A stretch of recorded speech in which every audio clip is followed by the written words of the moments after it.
because I have, and that just floors me. The second thing, their prior experience or lack thereof. We're very fortunate in the state of Indiana to have a number of very good high school broadcasting programs, and we get a lot of these students. And they come in with a lot of experience, and they think they've conquered it. They think they know everything they need to know. I was reading recently that at West Point, at the military academy, the first thing they teach the cadets to do is how to eat. And I investigated this a little further, and I was curious as to why. It was basically, the whole rationale was, we need to teach them that they don't know anything, so we can start teaching them from the ground up. And if students come in and they have Avid on their laptop, or they have Final Cut Pro experience, or maybe they've been on a high school radio station, they know how to use Adobe Audition, they tend to tune you out when you're teaching the basics. We've got to find a way to overcome their prior experience, as good as it might be, but also at the same time to build upon that so that they're not bored and they wash out. We also have them side by side in the class with students that may not have any experience. So we've got to ramp up their learning curve very quickly so they can get to a point where we can approach everyone. There are also teaching limitations. I'll just throw that out. What are some of the limitations we face as faculty or as those that teach? Having students who know some things that you don't. Some of them know more than we do. Absolutely. Okay. Some of them don't, but think they do. That's also a problem. Time. You know, how much time do we have to spend on this when all of a sudden, with all the new forms of media, we have the same number of credit hours, the same number of class sessions, and now we're trying to stuff all this into a class in 3 credit hours? How much of us is there to go around? How much time do we have? Do we have the necessary facilities? I was recently meeting with a vendor, and he was very adamant that why would I continue to buy these television cameras to take in the field when I could just use palm quarters? And I said, well, because, you know, my graduates are getting jobs as photojournalists and not using palm quarters.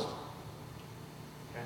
Now, some of the new backpack journalists and some of the things we're having, they are. So we've integrated some of those, but do we have enough technology? Do we have the right technology? Do we have up-to-date technology? Student engagement. My department chair recently stopped by my office and he asked the question, he said, you know, is there anything we could do to, I don't know, make your life better? I said, yeah, give me more motivated students. Can you do that? No, we can't do that. Well, I'm not sure I can help you a whole lot. And again, because we're dealing with students of different skill sets, different abilities, different wants, different needs, different goals for the class in terms of what they decide to do in the industry, or in some affiliated industry, they may be more or less engaged. There are others. But all of a sudden, this seems to be somewhat of a daunting challenge. The reality is, it's not going to get any better. You know, we're going to have students that come in that know even more than the last group of students did. But they're going to be side by side with people who knew even less than the last group of students did. This gap is going to continue to widen.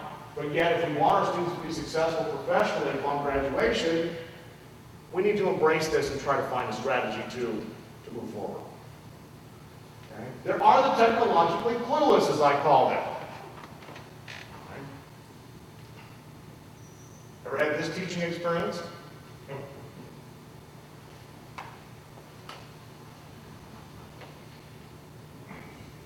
Where you just try to explain it and they just don't get it. Try that with a 5-year-old, and I'm dead serious. It's very hard. Yeah. Then there's the other end of the spectrum. Those that are just truly technologically gifted, brilliant, if you will. Where they're explaining things to you.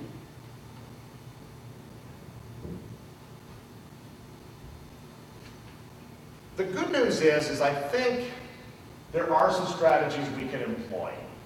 There's some things that we can do. One of the first is, and again, I believe I'm very fortunate in that we only have so many majors and that so many is a lower number because I can spend a little more time with people. All right? Some of you, if you're teaching at larger universities and you're having 500, 1,000 majors, some of these strategies may not work, okay? But they might. You might be able to modify these. First of all, we've got to understand that students are going to need different levels of technology, and I think we need to be able to try to provide those. You know, I've never been a minimalist in life. My students hate that about me. I've never accepted the minimum. Okay? I always talk about how, you know, where are you comfortable? Well, I do this, this, and this, and I'm fine. Okay, that's not enough. We need to push you out of your comfort zone so you can grow. And that happens with technology as well. So if all they need is a minimum level of technology, let's give them what's required, plus a little bit more. We want them to be one of the more knowledgeable people in the building. If they need a maximum, we need to give them opportunities. A little fatigued this morning. I was at our transmitter site for our big FM radio station last night. It's about 9 o'clock. We're doing some transmission line work. I was there with myself, as the general manager of WICR Radio, Community TV, our director of engineering, and 2 students. I'm getting older. I don't like climbing ladders anymore. Okay? But these students are young. They can go up on that ladder, take that transmission line down. You know, that's a hacksaw. That's a miter box. Let me show you how to cut transmission line. Now do it. Okay? So if we have students that want to go into and become those beyond the power users, we need to give them opportunities to do that. We were the first public radio station in Indiana back in 2003 to go on the air in HD radio. And there was a picture on the front page of the Indianapolis Business Journal of one of my students installing the exciter at the transmitter site. It's a resume hit for him. Yeah, I helped install the first public radio HD site in Indiana. You know, there are those students who just dig technology. They're good at it, so let's push them in that direction. Again, that's the career advice. I recently had a meeting with one of our alums. One of the first things he said, "Do you remember how you broke my heart?" Well, I've had a lot of students since then, John. Why don't you remind me? He said, "I really want to be a disc jockey." Yeah, I remember that. He said, "I came into your office and I said, I really want to be a disc jockey." I said, "Yeah." He said, "Your response was, 'That's great, John, but you suck at it.'" Now, I don't remember saying that, but that sounds like something I might have said. And then he said, "Thank you." Because looking back, I wasn't very good. But we got him into the engineering track. And when Channel 6, when McGraw-Hill here in town decided to hub all their TV stations out of Indianapolis, he was the first person that was hired. He's still there today. Got a great life. He was good with technology. We need to foster those who are and push them in that direction. There are other people who think they're good with technology and they make wonderful salespeople. Because they're not. So we need to be able to recognize who's good at what and help them along the way. Most of them are going to fall in that median. We want them to be competent with technology. We want them to be comfortable with it. We want them to have confidence. What technology skills would you say a promotions person needs at a radio or television station? Not much, right? I have 3 students who are working part-time, right over here, if I'm oriented correctly, and that's communications. They're promotions assistants. And all of them can set up remote broadcasts. That's why they got hired. They don't need to send an engineer out. They're promotions people, but yet they can use the Comrex access, the tie line, all the other different devices you use to connect remote broadcasts at this point. They're not just promotions people that hand out bumper stickers and t-shirts. They need to know more.